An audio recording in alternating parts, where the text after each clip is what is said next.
Emma Lawson was 26 now, living alone in a small one-bedroom apartment in the city, far away from the suburban house where she grew up.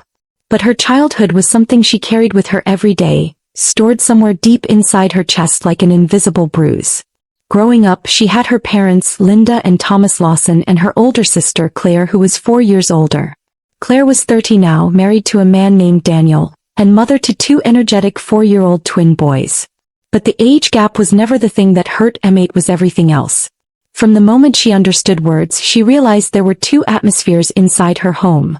One that glowed warmly around Claire and one that sat cold and silent around her. Emma remembered being a child and feeling unseen, like she existed behind a glass wall. When Claire brought home straight A's, their parents threw a loud pizza party. There were balloons, cake, and a surprise gift. A new bike. But 2 years later, when Emma brought home straight A's, Linda only said, "Well, that's expected. Claire did it first." Emma had stood there holding her report card, her heart sinking like a small stone. Nobody clapped. Nobody hugged her. She just nodded and went upstairs to her room, pretending it didn't hurt. Years later, Emma would describe it simply: Claire was the sun and I was a shadow. But back then she didn't have the words to explain it. She only felt it. At school, teachers praised Claire. At church, neighbors praised Claire. Even during simple dinners, every conversation somehow circled back to her older sister. Claire's achievements were events. Emma's achievements were routine. Claire mattered. Emma existed. And in that household, that was the unspoken truth. One afternoon, when Emma was 8 and Claire was 12, they both had soccer matches the same weekend. Claire scored 3 goals, and for weeks their father bragged about it to everyone. Co-workers, relatives, neighbors, even the mailman. He said things like, "She's going to be a star athlete. Claire's got real talent." Claire basked in it, smiling proudly while Emma listened from the corner. Then a month later, Emma scored 4 goals in one game. That night at dinner, she waited, filled with hope. She waited for cheering, for praise, for something special. But Thomas only nodded and said without looking up, "That's nice." And then he changed the subject back to Claire's plans for high school. Later that night, Emma walked into the kitchen and saw her mother drying dishes. She swallowed hard and whispered, "Mom, did I do good today?" Linda didn't look up. She just said, "You did fine. Now go upstairs and wash up." Emma remembered climbing the stairs feeling heavy. She heard Claire laughing in the living room, soaking in the spotlight. She went into her small bedroom, shut the door quietly, and sat on her bed hugging a pillow. She kept whispering to herself, "I did good, because no one else had." And that became a pattern. Everything Emma accomplished was minimized, brushed aside, or ignored. Claire's voice mattered in every family decision. When Emma was 13, she asked to paint her bedroom blue with money she had saved for months. She had a sample picture printed. She was excited. She said, "Mom, Dad, please? I really like it." Claire walked past, glanced at the picture, and said sarcastically, "That's ugly. It doesn't match the hallway." Linda immediately replied, "Then no, Emma." And that was that. The only place Emma ever felt like she mattered was at her grandparents' house near the lake. Her grandmother, Rose, and grandfather, Henry, lived 40 minutes away in a peaceful lakeside home surrounded by tall trees and sparkling water. Emma would beg her parents to let her stay there every weekend she could, and sometimes they agreed simply to have her out of the way. The moment she stepped inside her grandparents' house, the world changed. It smelled like cinnamon and clean laundry. It felt warm, safe, loving. Her grandfather would take her to the backyard and sit with her under the old oak tree. He asked questions and listened like her answers mattered. "What are you working on in school?" he would ask. "What are you excited about?" Emma would talk about space, poetry, art, anything filling her young heart. Her grandmother would bake cookies and sit beside her with tea, asking things like, "Who are your friends? Do you feel happy lately?" Not once did they mention Claire. Grandfather Henry collected Emma's drawings. Not casually, not briefly, he hung them in his study. Framed. Permanently displayed among important books and family photos. Once, when Emma was 11, he called her drawing of a sunset his favorite piece in the entire house. Emma nearly cried. Inside that lakeside home, Emma breathed differently. One evening when Emma was 12, she curled up beside her grandmother and asked quietly, "Why do you think my parents don't care about me?" Grandmother Rose wiped Emma's cheek gently. "Oh darling," she whispered, "they don't see what we see. That's all." Emma leaned into her grandmother's shoulder and closed her eyes. For once she felt like she belonged. When Emma graduated high school, she finally allowed herself to dream. She had gotten into a good university. Her grades were strong. She wanted to study business and marketing. Her teachers encouraged her. Her grandparents were thrilled. But when she sat down with her parents and said she needed help with tuition, Linda gave her a tight smile and said, "We can't afford that." Emma was stunned. "Not even books?" she asked gently. Thomas shook his head. "You're an adult now. It's time to learn independence." Emma didn't argue, not at first. But a week later, while scrolling through emails at home, she overheard Linda on the phone discussing Claire's wedding plans. Claire had gotten engaged and the wedding was going to be extremely expensive, a grand event. Emma listened as her mother said, "Yes, we can do the hotel, the live band, the designer dress, money won't be a problem." Emma froze. Later that night she asked her father carefully, "How much is the wedding costing?" Thomas stopped stirring his tea. "It doesn't concern you." Emma swallowed hard. She wanted to ask why her sister deserved everything while she was told to struggle alone, but she stayed quiet. She applied for student loans on her own. She worked evenings at a small coffee shop to pay living expenses. Her grandparents squeezed her hand and told her, "We're proud of you," at Claire's wedding rehearsal. At the wedding, Claire's dress looked like it was made of moonlight and diamonds. The reception was enormous. Ice sculptures, champagne fountains, a 7-layer cake. Emma sat alone at a corner table, staring at her water glass. Grandfather Henry walked over and whispered, "Emma, if you ever need help, come to us. We mean that." Emma nodded, trying not to cry. But she remembered that sentence forever. The summer before her 3rd year of university destroyed her world. Emma received the call at her part-time job. Her mother's voice was flat. "Grandpa Henry died this morning." Emma stopped moving. She felt her heart fall through her ribs and into the floor. The funeral was small and quiet. Emma cried the entire time. Claire checked her phone repeatedly. Their parents looked irritated, more than heartbroken. After the service, Emma whispered to her grandmother, "I'm here. I'll help. I promise." But 1 month later another call came. Grandma Rose passed in her sleep. Emma collapsed in her dorm room, crying until she couldn't breathe. 2 losses. 5 weeks apart. The only people who truly saw her gone. Her parents acted like life was merely inconvenient. Emma felt like she'd been carved open. 1 week later Linda called again. "The lawyer wants everyone present. Wednesday afternoon. Don't be late." Emma showed up wearing a black dress, carrying a shaking heart. Claire looked bored. Their parents sat rigid. Mr. Jackson, the family lawyer, opened the will. He announced the lake house and $150,000 were left solely to Emma. Claire gasped. Linda clenched Thomas's hand, her jaw trembling. Emma sat stunned. Then Mr. Jackson read the letter. "We gave Claire and the family $200,000 already when they said they were struggling with the wedding." Emma stared at her parents. Her parents stared back, speechless. $200,000. They'd said they were broke. They'd said they couldn't help her. They'd lied. She felt something break inside her. Something permanent. When they left the lawyer's office, Emma thought she could breathe again, but the relief was short-lived. She was walking toward her car when she heard her mother call out in a sweet tone she hadn't heard since she was a child. "Emma, wait. Honey, can we talk for a moment?" Emma hesitated. Some part of her still hoped for sincerity even after everything. So she followed them into the cafe next door, a tiny place with small round tables and overpriced pastries. They sat down and immediately Linda leaned forward with a bright smile. "There's a wonderful realtor I know," she said, tapping Emma's hand, "who could help you sell the lake house. The market is strong right now." Thomas nodded quickly. "The taxes alone will drown you, Emma. Houses are expensive to maintain. It would be smart not to keep it." Claire added warmly, "And you don't even live near the lake anymore. Selling is the responsible thing to do." Emma stared at all 3 of them in silence for a moment. Then she shook her head slowly. "I'm not selling," she stated firmly. "The house has memories for me. I want to keep it." The sweetness vanished instantly. Linda's eyes hardened. "You're being selfish," she snapped. "And foolish. You don't know what you're doing." Thomas muttered, "Completely unreasonable." Claire said, "We're family. Why are you acting like you're better than us?" Emma placed money on the table for her drink, stood up and walked away. She didn't look back. She realized then she had no parents left. Just people with her last name. 2 full years passed after that cafe confrontation. Emma poured her energy into becoming someone her grandparents would be proud of. She finished university, even though the student loans continued to haunt her.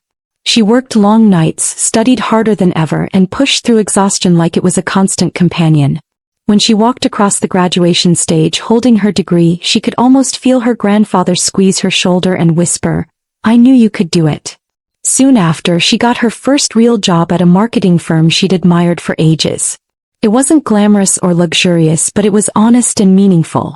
She rented a modest 1-bedroom apartment and learned to take care of herself. She kept the lake house, of course she did. She used part of the inheritance to cover repairs and property taxes. She invested the rest carefully, following advice her grandparents once gave her: "Don't chase quick riches. Build something real." And eventually, she found a way to rent the lake house during weekends and summers to families looking for a peaceful getaway. The income helped cover maintenance, utilities, and insurance. She barely spent money on herself. No lavish purchases. No dramatic splurges. Just stability. Peace. Emma rarely heard from her parents during those 2 years. She answered their holiday text messages politely and briefly. Nothing more. She wasn't angry anymore, just distant.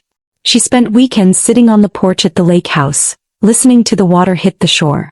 It felt like she was healing slowly, piece by piece. For the first time in her life, she was starting to believe she deserved happiness. One Wednesday afternoon, Emma received an unexpected call from her mother. Linda sounded strangely calm. "Emma, we want you to come to dinner this Friday," she said. "It's been a long time. Let's reconnect." Emma hesitated. Something inside her twisted uncomfortably. But after a moment she said quietly, "Okay, I'll come." She arrived at their house Friday evening and instantly noticed how different everything looked.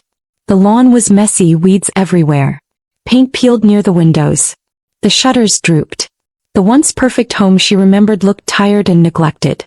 Inside, she saw faded furniture and water stains on the ceiling. Something had gone wrong here. Very wrong. She sat at the dining table with them. At first, conversation felt surprisingly normal. Thomas asked about her job. Linda asked where she lived now. Claire asked if she was dating. Emma answered politely, cautiously. Then came dessert. Apple pie. Emma took a bite. She almost allowed herself to relax. Then Thomas cleared his throat. "Thanksgiving is coming," he said casually. Linda smiled. "We're expecting a large crowd this year. Lots of relatives." Claire leaned forward. "We were wondering," she said sweetly, "if we could borrow the lake house for Thanksgiving weekend." Emma blinked. "Just the weekend?" "Just the weekend," Thomas confirmed immediately. Emma thought about her grandparents. She imagined children running through the yard. Laughter echoing off the water. She nodded slowly. "Hey, you can use it." Linda clapped her hands together. "Thank you, sweetheart. It means so much to us." Claire smiled brightly. For a moment, Emma believed it was the right decision. For a moment she believed they had changed. Just a moment. Thanksgiving Day arrived and Emma drove to the lake house earlier than planned, around 1:30 p.m. She carried a small box of decorations in her passenger seat. She wanted to make the place festive. Welcome. Warm. But when she unlocked the front door and stepped inside, she froze. The house was already full of dirty dishes. Plates piled high in the sink. Wine glasses tipped sideways on the furniture. Napkins on the floor. Her stomach dropped. She walked farther in. The wooden dining table was stained with spilled drinks and covered in cigarette burns. Her grandmother's Turkish rug had dark stains splattered across it. The fireplace was littered with ashes. The fridge door hung open. She heard laughter coming from the living room. Loud, carefree laughter. She stood silently in the doorway, watching her mother, father, and sister sitting comfortably on the couch with drinks in hand. They didn't notice her at first. Linda sipped her wine and said with a smug smile, "It's good Emma wasn't here earlier. He gets so emotional. It's better without her." Thomas laughed. "She's not needed here anyway. This is our parents' house, really." Claire giggled. "She can come later and clean everything." She owes us that much. Emma stepped forward. The laughter stopped instantly. Linda dropped her glass. Emma, she exclaimed loudly. You must have gotten the time wrong. Emma's voice shook as she said, I heard everything. Claire rolled her eyes. You're exaggerating, get out, Emma interrupted, her voice firm. They stared at her in disbelief. Get out of my house. Now. But they refused. They argued. Claimed entitlement. Claimed rights. Claimed family. Emma walked outside and slammed the door behind her, knowing everything had changed. The next morning, Emma called Mr. Jackson, the family lawyer her grandparents trusted. She told him everything. Every detail. Every insult. Every violation. His voice was steady. We will take legal action, he said firmly. No one, not even parents, has the right to remain on your property without consent. The process took weeks: photographs, paperwork, statements, contracts, rental loss documents. Emma attended every meeting, every call. Court day arrived in early spring. Emma sat at the plaintiff's table, hands trembling but held high. Her parents sat across the courtroom, whispering angrily. Claire sat beside them with arms crossed. When Emma testified, she spoke gently but truthfully. I allowed them to use the house for Thanksgiving Day only, she said. They stayed without permission, damaged the property, and refused to leave. She presented screenshots of their messages, photos of damage, receipts for repairs, estimates for lost rent. Her mother took the stand afterward, crying loudly. This house belongs to all of us. Linda insisted dramatically.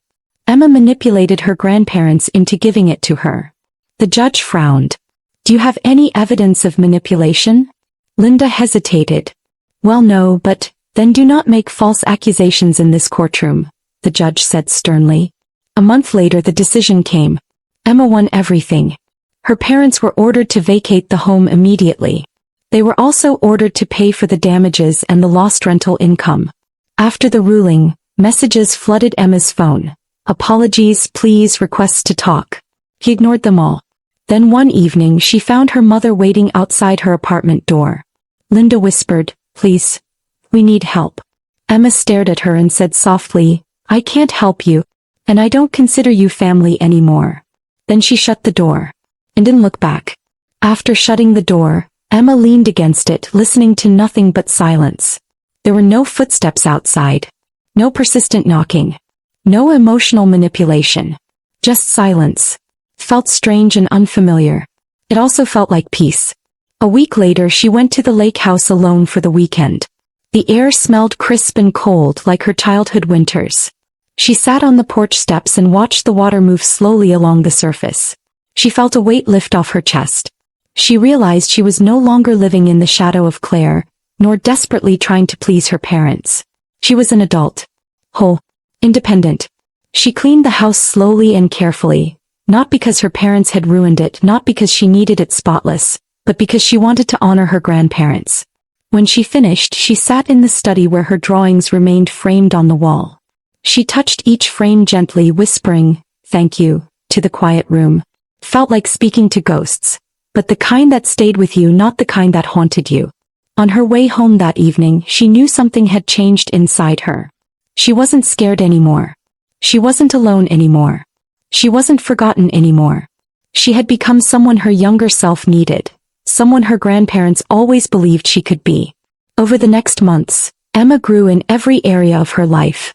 At work she handled bigger campaigns, earned trust, solved problems no one else wanted.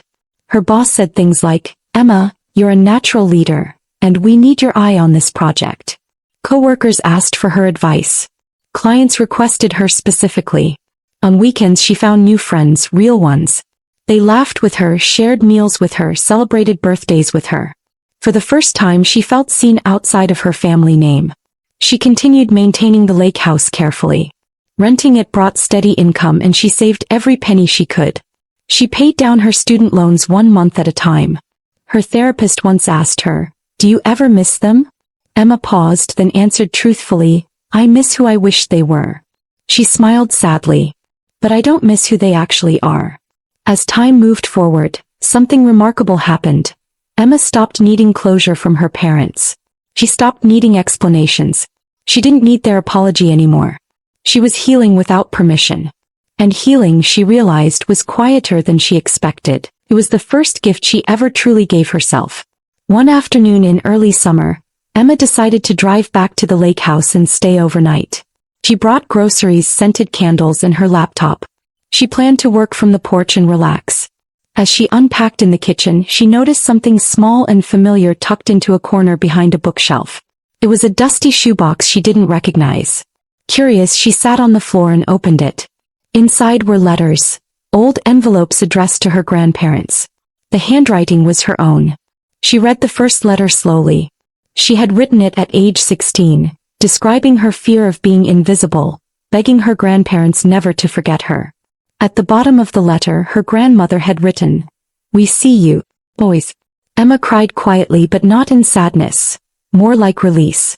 She spent the evening sitting by the lake, holding her younger self in her heart. As night settled in, she whispered into the air, "I made it." The stars reflected in the water like small reminders that sometimes light arrives slowly, but it arrives. And for the first time in her life, she believed she deserved joy. Months later, Emma received a small envelope in the mail from the state court. She assumed it was additional paperwork about the restraining order. But when she opened it, she found a copy of the final legal record listing the lake house ownership under only her name. There were no more disputes pending. No legal ties. Nothing left for her parents to challenge. She sat down at her dining table and stared at the paper for a full minute. It felt symbolic. Final. Thought. She sent a single text to Mr. Jackson. "Thank you. For everything." He replied kindly, "Your grandparents would be proud." Emma smiled. She realized she no longer needed permission to be proud of herself. She framed that document, not as a trophy but as a reminder. A reminder that she chose herself when no one else did. And choosing herself had changed everything. Life began to feel full in a way Emma had never experienced. She started making traditions for herself. Sunday breakfasts at the cafe near her apartment, evening walks with neighbors, painting again. She set boundaries without guilt. She said no without explaining herself. She rested without earning exhaustion first. Once a coworker asked her, "How did you become so confident?" Emma laughed softly. "It wasn't confidence," she said. "I just stopped apologizing for existing." On a warm autumn evening, while sitting by the lake house fire, she remembered being that child watching Claire overshadow her. She remembered wondering why she wasn't loved that way. But now she looked around and understood. The love that mattered never left her. It was never gone. It just lived in different places. Her grandparents' words, her own resilience, her new friendships, her own voice. Claire reached out once more months later. A long message. Apologizing. Explaining childhood pressures. Admitting jealousy. Saying she wished they could rebuild. Emma stared at the message for a long while. She didn't feel anger. Not anymore. Just distance. She replied gently, "I truly hope your life becomes peaceful. But I can't go backwards." Claire didn't argue. She simply wrote, "I understand." And that was the end. Not dramatic. Not explosive. Just the closing of a door that had been broken for years. Emma exhaled as she deleted the conversation. She didn't feel guilt. She didn't feel regret. She felt strong. One late winter afternoon, Emma sat alone on the lake house porch, wrapped in a soft blanket, watching the sky turn pink over the water. The house was warm inside, filled with faint cinnamon scents, familiar and comforting. She held a cup of tea just like her grandmother used to make and listened to the wind moving through the trees. She smiled. A real peaceful smile. She realized something important. She had survived a childhood where love was conditional, where she was invisible, where she was compared endlessly. And she had still become herself. She whispered into the quiet air, "Thank you, not to anyone present but to the journey. Fame. The lessons. The resilience." She understood that family isn't always the people who raise you. Sometimes it's the people who choose you. Sometimes it's the people you learn to be. As the sun set behind the lake, Emma stood up, feeling calm and steady. She walked inside the house, closing the door gently behind her. Her story wasn't tragic anymore. It was triumph. And this time the ending belonged to her. Moral lesson. True family is the people who value you, not the people who share your blood. When you finally choose yourself, you stop needing anyone's permission to be whole. Thanks you for watching, and please remember to tell us where you are watching from today. Hit the like button, comment and subscribe to this channel for more of this.